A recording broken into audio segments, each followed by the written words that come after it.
And what's good YouTube, it's Supreme J here. Now today we got another Jordan unboxing. Now if you guys have been following me for a while, you guys know for a very long time I was not buying sneakers. But when I saw the winter releases and the 2023 Jordan releases, there was three shoes that I wanted that I said I will buy no matter what.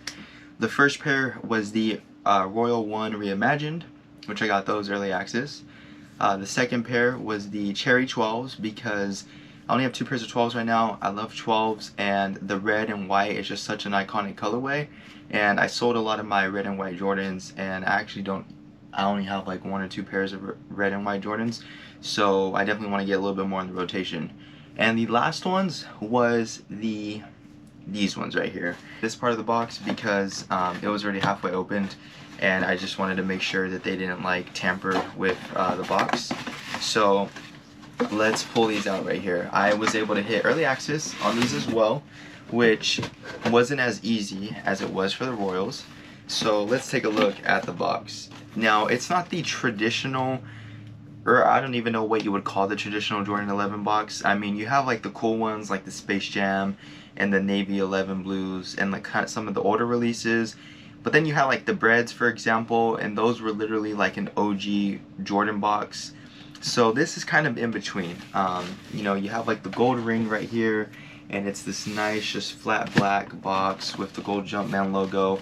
Now, usually when it's like this, it either has like a top cover or it's like a pull out. This one is actually a little bit strange on how you open it. It's a side one. So you open it though, and it reveals the white right here. And baby, let's go ahead and pull these out. Whew. Let's get into these. I'm super happy. These were the other release that I said I would have to have, the Jordan 11 Gratitudes, aka a little bit of a reimagining of the DMP 11s. Well, here is the shoe, and man, oh man, these are amazing. Now, a little bit of a backstory. I used to have a pair of Concords, but I unfortunately had to have bought those used, and they were super beat, so they weren't fresh. I'd never beat my shoes like that, and so I sold them, but I did regret selling them because the white and black is just so classic. I mean, look at how viral the Pandas went, right? So to have a pair of white and black 11s again, and me personally, not being biased towards, the retros and newer colorways, I personally do like the DMP colorway more, just for the simple fact that it just looks more, I don't know, it just looks more luxurious, right? Because you have the gold Jumpman and then the gold back tab right there. But let's get into it. So when it comes to the Concords, and unlike these, the Concords have the icy bottoms. Now this is the only thing that I do not like about the shoe. I personally love icy bottoms because one, they stay looking new for longer, versus where these have a milky bottom and they already have a very semi-yellow tint to them. Now, over time, it looks fine right now, but over time, it's gonna turn into a nasty yellow, which is a downside in my opinion. And the reason why is because the rubber, the oxidization, it starts to yellow naturally. Even it happens to the icy soles, but the icy soles kind of prevent that from happening for longer.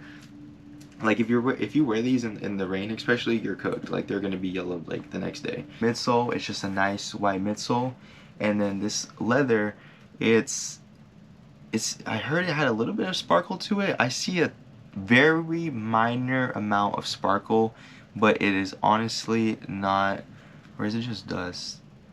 It's supposed to have like a little metallic flake to it, but in my opinion, it's not really that noticeable. It is very, very subtle, but it is there. Now, as far as the cut goes, this is the higher cut on it, but something about it maybe looks a little bit different. I'm not sure. I might have to pull out my Breads. But yeah, so you have the patent leather cut, and I think that they actually use like real patent leather versus like an overlay, I heard. And you can kind of see the cut on the sides right there. And then on the upper, some of this has been controversial. So this is a full leather upper. Now, there's a lot of variations when it comes to 11s and their uppers. Sometimes only this section right here is leather, and then you'll have this be the mesh and this is the mesh. And then other times, like with the UNC 11 lows, you'll have this be leather, but then you'll still have the white fabric mesh lace eyelets right here, right? And so when you have any sort of fabric though, one, it gets dirty faster, and then two, it also just yellows over time. And so what they did with these is it's a full leather upper. It has that tumbled look. The material does feel good. It feels very nice actually, and it does give it that more premium look. Me personally, as someone that likes to keep their shoes looking as brand new as possible, especially a pair of 11s, I 100% prefer it having as much leather on the upper as possible, because it's going to be a lot easier to keep them looking clean. But that's just me personally. Some people like it to be true to the OG and whatever, and that's totally fine. But in my personal preference, I do actually like this leather upper right here. Now, something interesting, real quick, that some people may or may not care about. You no longer get the plastic inserts. Nike has switched over to the paper insert. Taking a look at the inside real quick, you can see right here it has the gold 23, which is really dope, and it matches the gold 23 on the back tab. And this is kind of like glued on, so it has texture to it. It's not screen printed or anything. It's like its own little thing that gets like glued on. Now my only concern with that would be if over time it's simply going to start to unglue off. So I think you're going to have to be a little bit careful of when you're putting the shoe on, how you're grabbing it from right here, and making sure you're not just like shoving your foot in on these, because you definitely don't want this to start to unglue, because then unfortunately it's going to kind of ruin the shoe. It's a little bit changed up. It has the extra wording on the sides right here versus the traditional just in the middle tab right there. But yeah, so overall, I'm really happy that I was able to get these, especially able to get them early access. It just saves me a lot of hassle. Now on release day, I don't have to worry about trying to get these. I don't have to worry about paying resale, and I'm a happy camper. And even if these somehow end up going on sale like the Royal ones did, I mean, no regrets. I really like them, and at least now I can have some white and black 11s that are brand new, and I know that they'll last me a long time because, you know, I take care of my shoes.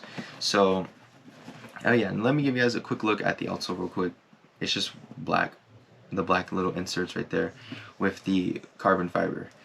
But yeah, so like I said, these, absolute awesome. It's the holiday 11. I do wish that Jordan Brand would give us some more 11s throughout the year, but then again, they're 230 bucks a pop, so maybe it's a good thing that they don't.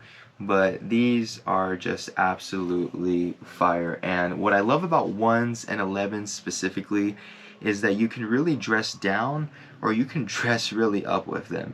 You kind of don't have to limit yourself. Said guys, let me know, did you guys go for these? Did you guys get early access? I'm hoping I get one more early access this year, and I'm hoping it's for the reverse Grinches for basketball. But yeah, we'll see how that goes. So that being said, guys, make sure you guys do a like, comment, and subscribe.